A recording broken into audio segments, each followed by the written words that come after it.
Hello, ladies and gentlemen. Good day and welcome to the show. Today is Monday, the 5th of July, 2021. Thank you for tuning in.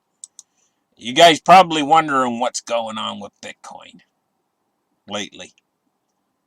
And a lot of you guys that watch my show on here, you hold Bitcoin. You know, it's a good thing to hold Bitcoin, not just gold and silver. I know a lot of you hold gold and silver too. If you're smart, you're holding gold and silver too. But you hold Bitcoin too, and you want to know what's going on with Bitcoin. What's?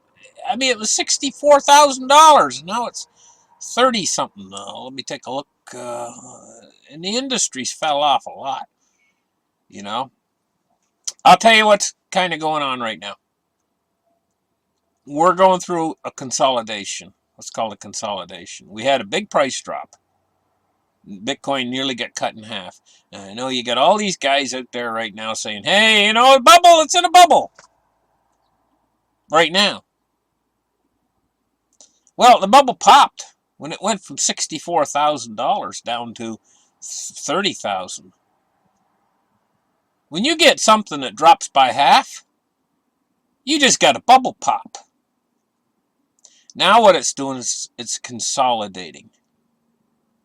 And what it does when it consolidates, it stays in a price range, a very narrow price range, for quite a while. And what Bitcoin does when it consolidates like that is it's getting ready to make a move when it's in that price range and it has stability for a while. It's getting ready to make a move to one or two directions. So it's not going to stay at this price of around 34,000. It's going to move in one or two directions, either down or up. And being as we've just had a correction of nearly half the price of Bitcoins, you know, I would say that the most likely direction it's going to start moving back in is an upwards way.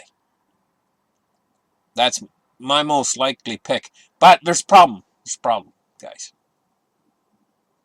The Fed. Right now, they got something going on called the reverse repo operation. You know, the banks rolling in liquidity. They had too much liquidity and not enough capital reserves. Not enough, not capital, but uh, not enough, not enough. Oh man, I'm having a brain fart, guys.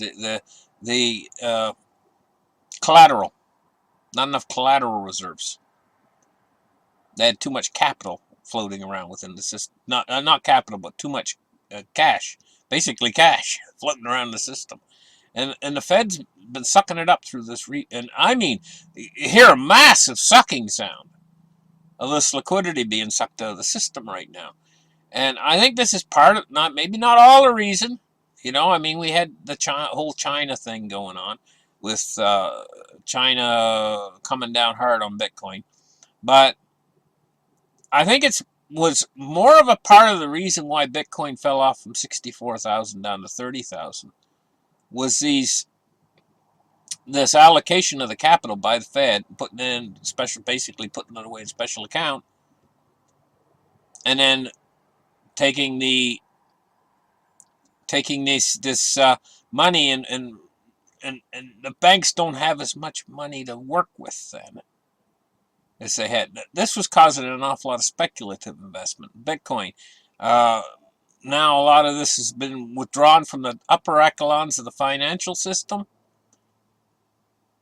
And so we got to watch out for that. But it seems like Bitcoin, no matter how hard they pushed it during that period in time, an awful lot of it was FUD. Still, it didn't want to break down below 30,000. And now we see it consolidating in around 34,000. So what's its next move? I'm thinking probably probably a 60 to 70% chance that it's going to move to the upside. That's going to be its next move.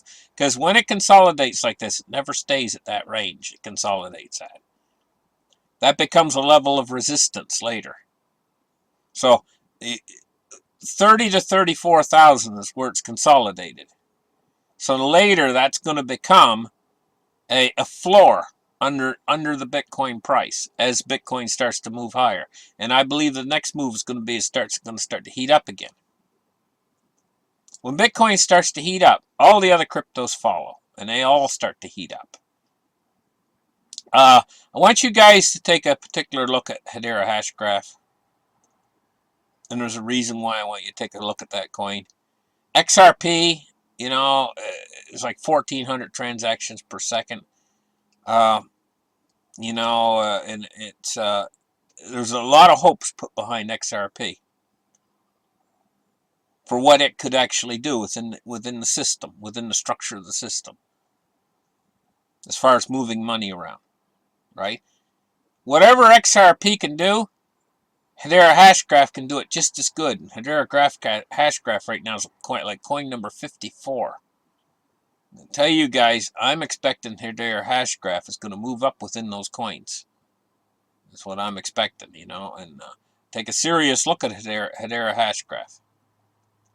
You know, but I'm not saying go all in on Hedera Hashgraph, but I'm just saying that what we have out there right now is central banks really want to get into these central bank digital currencies because they want to get out of the basically they want to try to get into something new to take the heat off of what they're experiencing with their central bank digital currencies.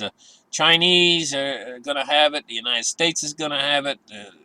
Bank of Japan will have it. They're all going to go in for it. But there's a problem with central bank digital currencies. They're not like Bitcoin. Bitcoin can go along with 3 to 7 transactions per second, and it's okay. It gets away with it because it's not extensively used as a means of payment. But when you move to a country, like the United States or whatever, how many transactions do they need? Well, take a look at the Visa network.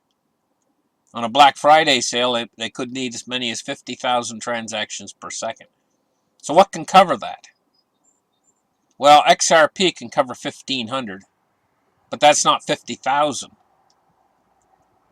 How many coins out there can actually cover that? Hey, we got you covered. You want a central bank digital currency? We got you covered. Now, there's no other alternative technologies out there. The real technology base that we're looking at, you find it within the cryptocurrencies. But it all boils down to transactions per second. Okay?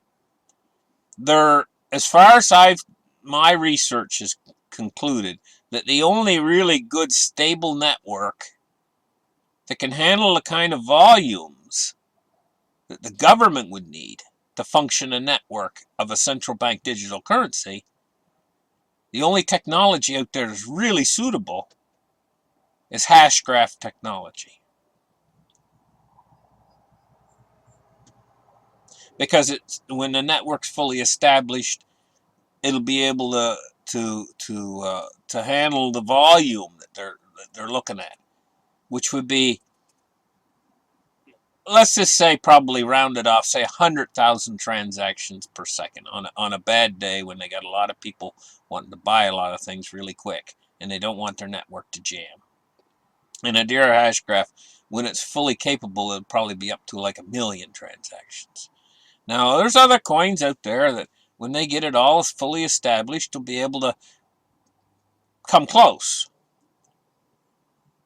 You know, like I think Cardano can handle an awful lot. And I also think that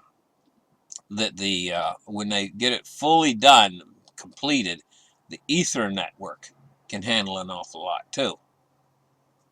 But you know what? They're all open software, aren't they?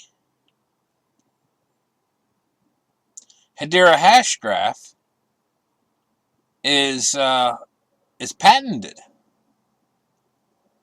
There's a lot of curious things about all this, you know. It maybe require further investigation. But at any rate, let's take a look at the charts real quick. Let's open up the charts right here and take a look at what's going on. We're looking at a coin market cap of 1,406 billions, and we're looking at a price right now of Bitcoin of 33,712. We're looking at a market capital of $631 billion in Bitcoin. Now, Ethereum's the number 2 coin. Like I say, the Ethereum network can handle a lot when it's fully established of transactions per second. Bitcoin is kind of out of the heat on all this. And the reason why it only has 3 to 7 transactions per second, the government isn't worried about them. They're not the competition. Bitcoin's not the competition for the central bank digital currencies. Ethereum, competition for them. You know, Cardano, competition for them. You know, XRP, competition for them. You know, and I'm going to tell you, when you're competition, it's like being in a war zone, sticking your head up. Bitcoin is laying low with only 3 to 7 transactions per second. But these coins, you know, now we go all the way down on the list, you know. I'm just thinking to myself, hey, you know, the old saying, if you can't beat them, join them. And the government with these cryptocurrencies, maybe they'll say to themselves, hey, if we can't beat them, let's join them. Here's Hedera Hashgraph, number 56 right now, with a price of 18.49 cents each. You know, 18 cents each. So for like $1,800, you could buy like 10,000 of them right now at these prices, you know. But what coins can handle it? This would be right now listed as competition with the central bank digital currencies. This Hedera Hashgraph. But maybe the government will come along and join up with one of these coins and say, hey, you know, we're gonna use your technology to run our network. Maybe this is kind of what's been the holdup for a central bank digital currency, is that maybe they're looking for the technology that can actually cover and handle their network. And maybe they'll grab that technology up and make it theirs at a certain point in time. Who knows? Anyway, guys, the long and short story of it is right now Bitcoin's in a consolidation pattern. It's going to break either to the downside or to the upside. My preference of thinking is to the upside, because we've already been through a cut in half of the price of Bitcoin. You know? And thank you guys for listening to my show. Like and subscribe, and we'll catch you guys in the next episode. Bye-bye.